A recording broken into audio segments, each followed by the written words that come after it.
there and welcome back to my playthrough of Darkest Night, the second edition.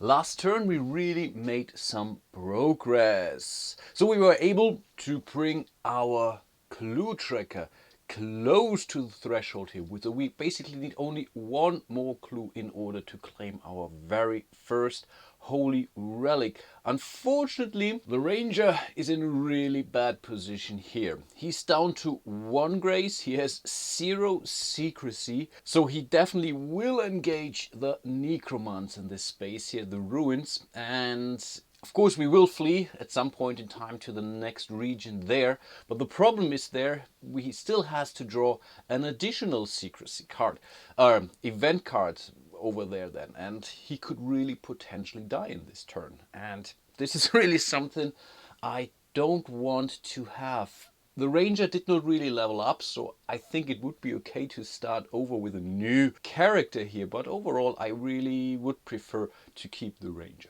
And I think I will start with a ranger because this really determines what we will be doing with the crusader as of this round. And yeah, he cannot lose any secrecy, so the necromancer is present, so this is already a good thing. We do not draw an event card. Instead we would have to engage the necromancer, and I think therefore I will use the tactic card here. The grace tracker, so we would be allowed to elude with 2 dice, and the most ideal scenario would be that we would roll a 6, because this way we will be able to move here to the forest right away, and then with our main action we could immediately move into the monastery, and therefore he would not lose any more grace here. We definitely have to roll the dice here, so we will elude the necromancer with 2 dice, so we are looking for a 6, and if he would roll a 6 we would have to move to another location, which would be the perfect situation here. So let's see, let's just roll the 2 dice, and yeah, unfortunately, you see it for yourself, we are not lucky here. So the ranger is down to 0 grace. This does not mean that he dies right away. It's only the situation now that if he would have to lose or to spend an additional point of grace, only then he would be dying. Then the ranger, for his main action, he has to, I think he will move here to the forest. Normally he would gain 1 secrecy, but the flux cage tells him he would lose it right away. And here I'm not really sure, because I'm pretty sure this will balance things out in this case. So normally, not sure if he would lose first and then gain 1, if he would gain 1 or lose first. In this case I would say it's basically 0, so he does not gain any secrecy at this point in time. And I guess I will continue with the ranger here. I really want to know if he dies or not. So he's in the forest, nothing bad will happen here. Of course we face an event, and it really could have been worse. Actually, this is a very cool result here. It says unfriendly eyes, and they really do look unfriendly. Count the blights in your location right now, that's 0, and of 0 we would just lose 1 secrecy. We cannot lose any more secrecy, so he's really good. This was the perfect result for the ranger, and with his main action he will move into the safe harbor there, but this time he gains 1 secrecy back. So we really do have to do some healing for the ranger in the next round here, because I think he really has to pray twice. I think there's nothing else we should do with the ranger. Yeah, this will be a very quick next round, I think, but we still have to deal with the crusader here in the mountains. Yeah, let's just draw an event card, and here we see another horde. That's at least the 3rd card we see here. I have not reshuffled the deck yet. There's 1 card in the event deck that tells you to reshuffle all the events back into 1 pile, but we haven't seen this yet. Yeah, so I think compare it to the secrecy, which is a 2, so it's a large horde. So we either roll a 5 or a 4 when eluding. I'm not trying to spend any tactics here or using any tactics, so I will just go for this one here. So we are looking for a 4 when eluding, or at least a 4. Damn! Unfortunately he has to spend another grace. For his main action he will do a search again. again, he will use a spark, so he will be allowed to roll 2 dice instead of only 1. Again, we are looking for a 4 or more. Let's see. Okay, that's 1 search success. Let's draw the map card. Fingers crossed. Let's see what we have in the map. Awesome! It's the key. So we will draw another mystery card, which is awesome. Let's see. The pit. We gain 3 clues right away. Within this hole are imprisoned terrors and banes of ages past. It is filled with an infectious darkness, yet it holds much forgotten lore. It's a permanent action right here in the mountains. We can spend 1 grace for 2 clues. Wow, this is really, really awesome. But of course we gain those 3 clues right away. So with his next action, I think he will totally go to spend those 10, and therefore he will be able to claim that holy artifact up there, or the holy relic up there. Awesome. But let's not forget to place the pit here. Let's discard the map card, the awesome map card. This was actually a very successful round, to be honest, but I think, yeah, the Crusader still has 1 more activation left, so let's just go for it. He has to draw an event card anyway, and unfortunately this is a tough one. The Forbidden Treasure. Lose 1 grace. There's nothing I can do about it. Then we would roll 1 die and pick 1. He does not have any sparks. So yeah, let's just roll the die. But to be honest, the awesome results, of course. Wow, this is great. So let's see. Let's roll the die. That's okay.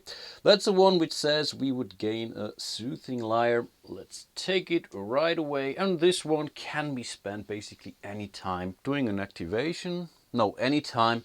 And therefore we would be allowed to refresh all powers of all of our heroes. So this is actually a very cool little artifact. Then it's the main action phase for the Crusader. Yeah, and I think he will spend 10 points worth of clues in order to discover our holy relic here.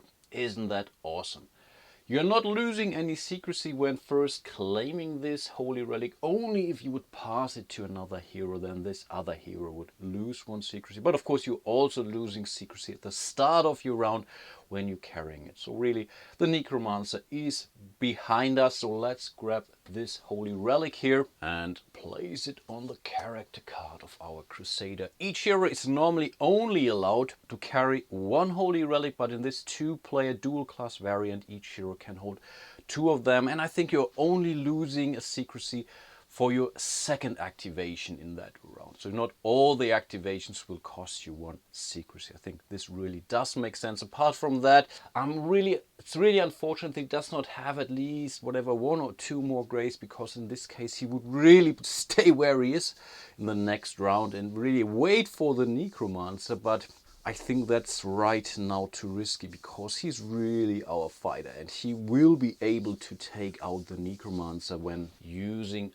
this Wrath power card here. Of course he has to spend 1 grace, but then he would be able to fight with 4 dice, and when he's carrying a holy relic, the highest die gets +1 bonus. This is basically the only way how to roll a 7 in order to get rid of the Necromancer.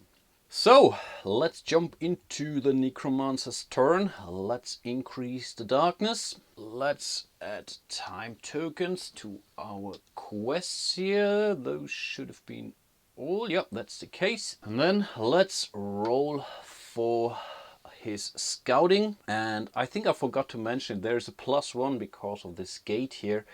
So he only needs to roll a 2 actually, because then he would be able to find the Crusader anyway. Yeah, that's the case. So +1, that's a 3. So he will totally jump to the mountains, and here he will create the Oblivion Blight, which says, oh, exhaust 1 power each turn. Yeah, this is not a nice thing. Yeah, this is actually pretty bad, but I think for the Crusader it's not that bad, because he already has 8 of those power cards, so he should be able to deal with this blight. Let's not forget the darkness card here, which says at the end of the Necrom, if there are quests in this location, add 1 marker to every quest here. So let's do that. And this was pretty much the turn of the Necromancer. Yeah. And after careful consideration, I think I really have a strategy here. It's extremely risky, but I think it's a good chance that we can be able to deal with it, unless we are really rolling very, very poor here. This is really a very risky situation, but I think I will do that anyway. Because otherwise the Necromancer will go crazy around the board when we move all to the monastery right now. And I think this really doesn't do us any good. Okay, yeah, I think this is what I will do. So I will move the Ranger now out of the monastery. There are no event cards here, which is a good thing. And I will move the Ranger up here to the mountains. Therefore, of course, he gains 1 secrecy, which is, I think, a relatively good thing. And I think I will now give the blood ring to the Crusader in order to pump him up for the hopefully final fight with the Necromancer here. Then we of course have to deal with the end of round effect here, which says we have to exhaust 1 of our power each turn. That's not really a big deal right now, at least. So I will exhaust the Raise the Hair tactic card here. Then the Crusader will play the Soothing Lyre, because he can really do that anytime, and therefore we can refresh all of our powers again. That's a very cool thing, that's for sure, as this also grants him this power here. Then he will immediately take his second activation right there. So he basically loses 1 secrecy because the Necromancer is present. Then unfortunately we do have to draw 1 event card. And again, it seems we are extremely lucky. I'm not cheating here, guys, I can promise you this.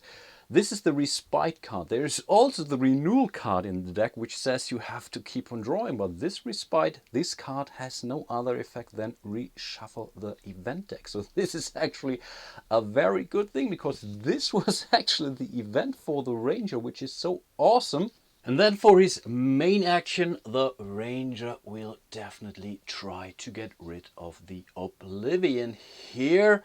We only need a 4, but we will totally use our poison arrow here, and we will also use the ancestor power to exhaust that. So in total we would be now rolling 5 dice, which is awesome. But of course we still have to lose 1 secrecy, so the Ranger is down to 0 grace and 0 secrecy. Really, only on his knees he will really try to get rid of that Oblivion. Really, with some final strength within somewhere, he might be able to take it out. He's allowed to roll 5 dice. We are only looking for a 4 in order to get rid of the source of the Oblivion. Not a problem. Those were 3 successes, so the Oblivion is toast.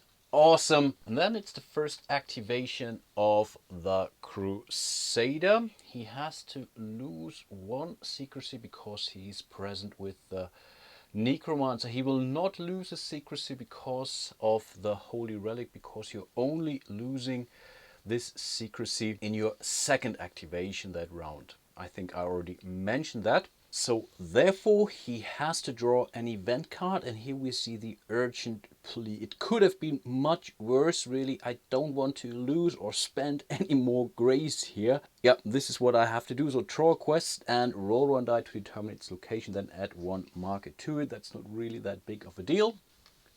And here we have the counterintelligence. Suspicious characters have been spotted surveying the area and building hiding spots. Demonstrate that you are better at it than they are. So we have to elude basically twice, and if you would complete it, all heroes would gain 2 secrecy. It can be useful, but right now that's not really helpful, and if this would expire, we would have to create a spy splice. So overall, that's not really a very, very dangerous quest. We still have to determine where, where this goes. And yeah, it's again a random location. I really don't care here, to be honest. That's a 4, and a 4 means this quest also goes here to the castle, and we have to add a time token right on top of it. This was basically already the event card. It really could have been much worse. And now the time has come to attack the Necromancer. If he would have been down to 0 secrecy, he would have already attacked us, and then we would have been able to defeat him, because that's basically the only creature where this is allowed, when whatever outside of your normal attack action, because it's really an individual basically. So in this case, let's lose 1 secrecy. Then we move the Grace Tracker here to the Wrath, because we really want to use the tactic here. Therefore we have to spend 1 grace, so we are also down to 0 grace and 0 secrecy. But in combination with the Blood Ring, this would allow us to roll 5 dice, which isn't that bad. So let's prepare everything for the, not really final fight. So if we would lose, then the Crusader would be killed and the game would go on, of course. But it can be really now, the turning point here. We would roll 5 dice and only 1 6 is needed. We would add +1 to the highest die because of our Holy Relic, and then the Necromancer would be defeated. Let's see. And again, we are continuing to stay unlucky. So this is really crap, but we can still use our tap bonus power here. After a fight roll, which we just did, exhaust any of your powers, including this one, to add 1 die to the roll. You may do this repeatedly, and I think I will exhaust all of our powers right away. So this means we would now roll an additional 8 dice. Normally you could do that 1 by 1 basically, but this will be the last fight round for the Crusader at least, and if we are not lucky, then we would actually be killed, and then those cards would have been discarded anyway, because we would have to start with a new character. So I will just exhaust the communion here to demonstrate, okay, those are now all exhausted. So let's make some roll. This will be the last roll for the Crusader. In total we are allowed to roll 8 dice. And yeah, let's just hope for the best. And awesome, awesome, awesome, awesome. Can you believe that? Here is our 6, which is more than enough to kill the evil Necromancer and whatever, drive him away from this country. Isn't that awesome? But you also have to consider that we just rolled, I think, 13 dice in total, and we're only able to roll 1 single 6 here. This is definitely a very close call, and of course you also have to consider both of our heroes were down to 0 grace and 0 secrecy, so they wouldn't have, or at least the Crusader wouldn't have stood a chance. So he would now, if he would have not been successful, he would have to spend a grace in order not to take a wound. He cannot spend any more grace, so this would have meant that the Crusader would be dead and gone, and then we would have to go through a new character creation process. But I'm really, really, really happy that we were able to get rid of the Necromancer in the very first actual fight where we tried to engage him. Awesome! Some things were really in our favor, especially this gate here, and also the fact that most of the blights were here to the east side of the board, and so we could basically lure the Necromancer to a space where only a few blights are there. In this case, no blights were there, and he only created 1, and the ranger got rid of him. So overall, this was also relatively lucky, and also we were really lucky also in respect to the cards we recently drew in here. So yeah, I think this could have turned out in the completely opposite direction here, and whatever, with our first hero being killed.